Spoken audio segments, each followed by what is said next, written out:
Alam mo ba kung gaano kahalaga ang outdoor CCTV camera sa seguridad ng bahay natin? Ito ang isang sample ng dual lens CCTV camera na naka-install dito sa labas. 2MP Full HD resolution. Ibig sabihin, malinaw ang kuha ng video kahit gabi o maliwanag.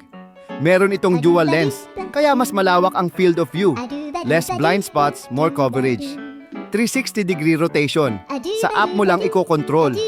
Hindi mo na kailangang ikutin mano-mano. May two-way audio, so pwede kang magsalita at makinig gamit lang ang phone mo. Meron rin silang with memory card options, so automatic ang recording kahit walang internet. Ang kagandahan dito, designed na siya for outdoor or indoor use. Napaka-solid. Sa panahon ngayon, hindi na luxury ang CCTV, necessity na siya. At kung makakahanap ka ng affordable pero quality, gaya nito, sulit talaga. Check mo na yung yellow basket sa baba. Salamat!